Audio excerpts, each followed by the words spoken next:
और गणित के। गणित वाले ने पूछा, ए नाविक भैया, तुमने कभी गणित आती है कि नहीं? कहा कभी स्कूल नहीं गया।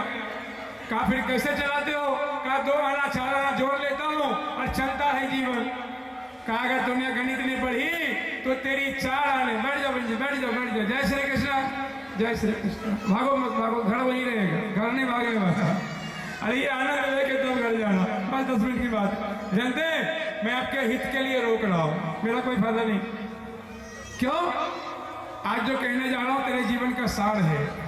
आप ऐसे चलेंगे ना कथा सुन करके, जीवन भर आप खाली के खाली रह जाओ। कथा जो है ना उससे रिलेटेड सार है। गणित वाले ने कहा कि तेरी 4 आने जिंदगी बेकार हो गई, गणित नहीं पढ़ी। अंग्रेजी वाले ने पूछा यू नो इंग्लिश? केवट ने कहा ये भैया स्कूल के आई नहीं, अंग्रेजी फंग्रेजी नहीं आती। कहा तेरी 8 आने जिंदगी बेकार। संस्कृत वाले ने पूछा तुझे संस्कृत आती है? पूरा जीवन सारे ग्रंथ संस्कृत में लिखे हैं। कहा नहीं आती।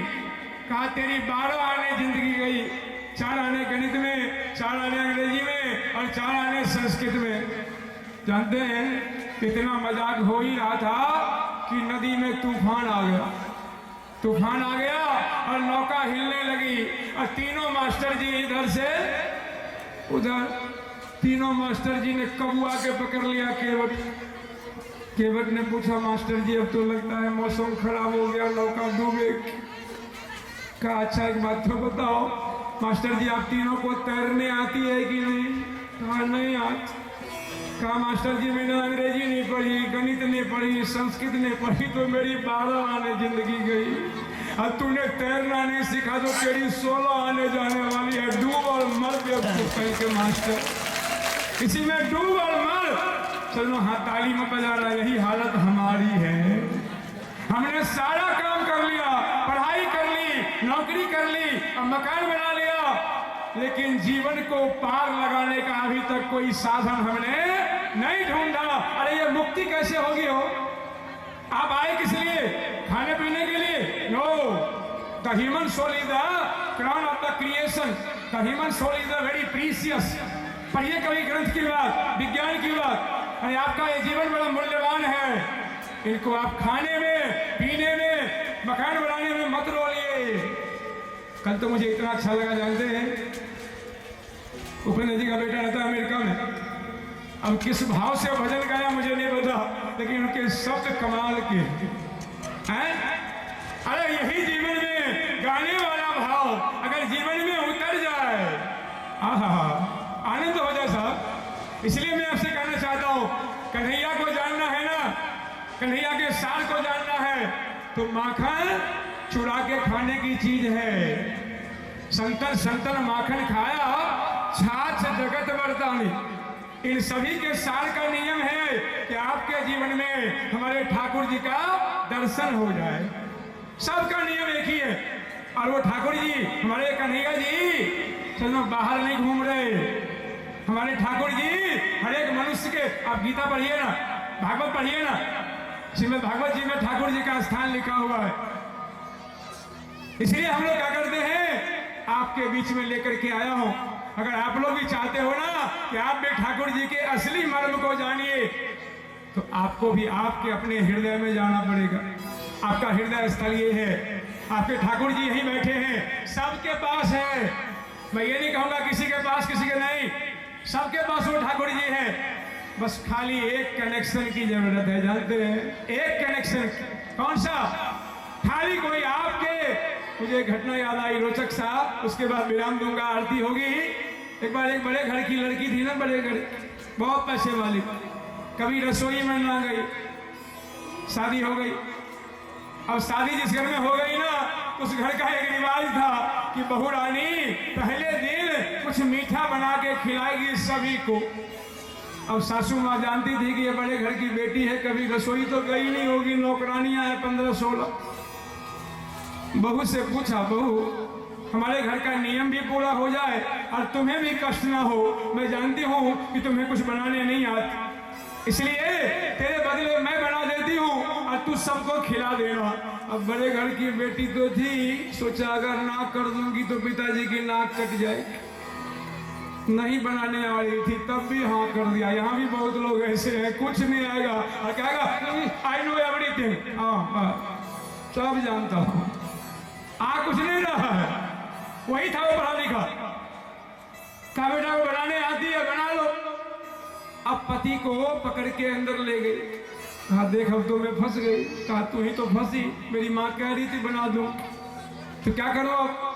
कहा जल्दी जाओ बाजार और बाजार से एक किताब ले आओ, पाक शास्त्र की, होता है ना पाक शास्त्र की कला की किताब होती, सब विधियां लिखी हो।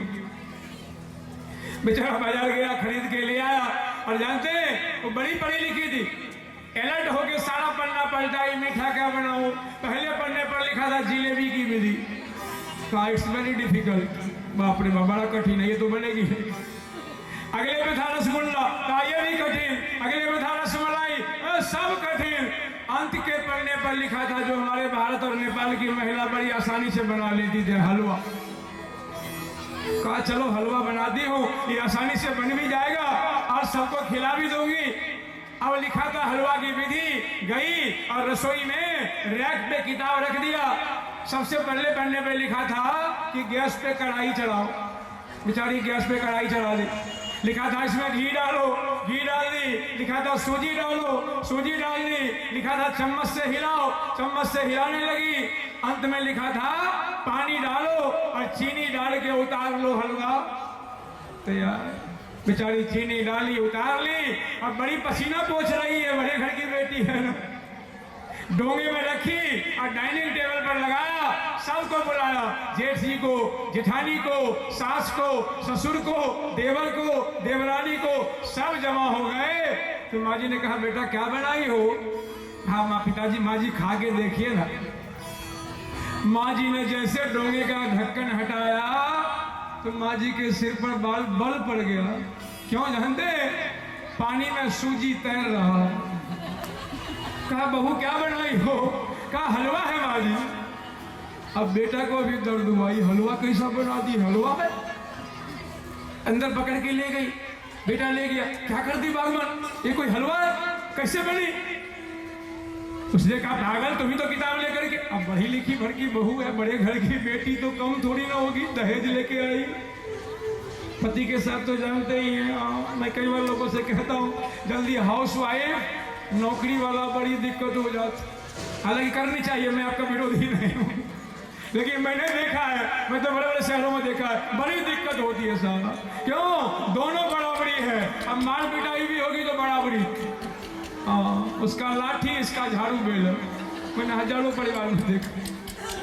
अब वो बहू बड़ी तेज हो जाती है, तुम्ही तो लाए थे किताब। अब पतिदेव किताब पढ़ रहे उल्टा, किताब में सब विधियां सही लिखी। कहा भगवान जैसा ऐसा लिखा है ऐसा ही किया।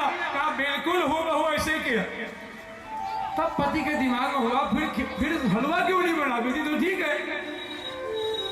तब दिमाग में एक बात उठी, कहा भगवान ये सब कुछ किया, गैस जलाई कि नहीं जलाई। कहा वो थोड़ी लिखा है तेरी किताब में गैस भी जलानी चाहिए, पागल।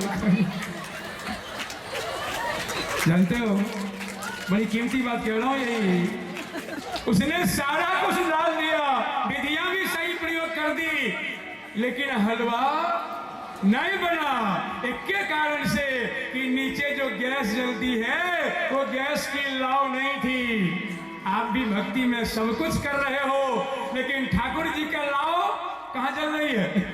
बाहर नहीं जल रही है। मेरे ठाकुर जी की लाव यहाँ जल रही है। सब भक्ति हो रही है और ठाकुर जी जले ही नहीं।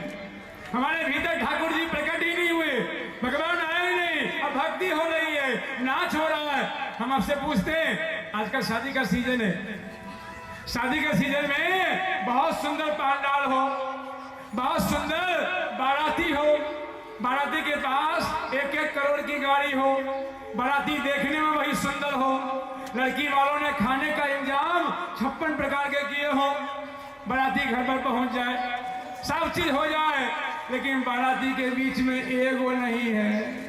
कौन नहीं है? जोर से बोलिए। उस घोड़ी पर दूल्हा नहीं है। ईमानदारी से बोलना, लड़की वाला खूब खिलाएगा ना बाराती को।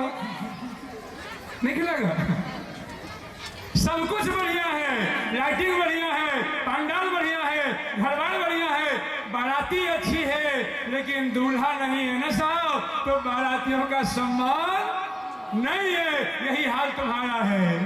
तेरे घर में भक्ति के लिए सब कुछ है, लेकिन भक्ति के बीच में बैठने वाला मेरे दूल्हे राजा अभी तक तेरे पास तो आए ही नहीं। ठाकुर जी आए ही नहीं और चल रही है भक्ति। इसलिए भाई बहनों, आज का विषय मैं आपसे कहना चाहता हूँ, श्रीमद् भागवत जी का बड़ा एक संदेश है। जो भी लोग ठाकुर जी को, क्योंकि समय कम है, अभी 3 दिन और बाकी है, बहुत कुछ सुनाऊंगा और हम आपको सुनाने खाली नहीं आए। सुन के क्या करेंगे आप?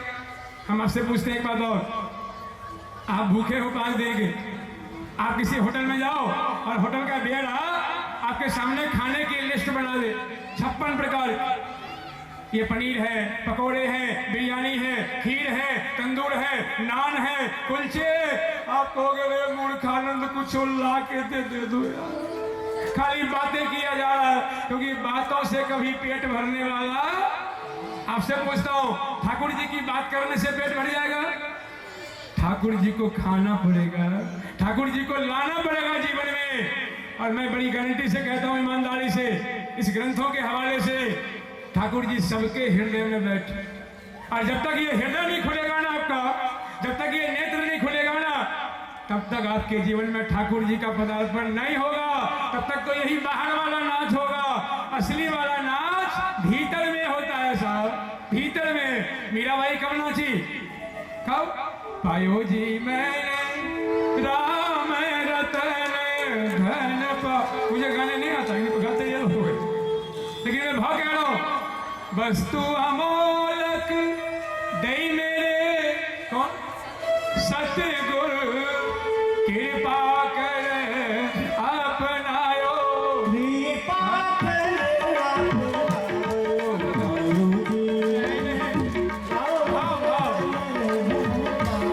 बस इतने भाव समझा है।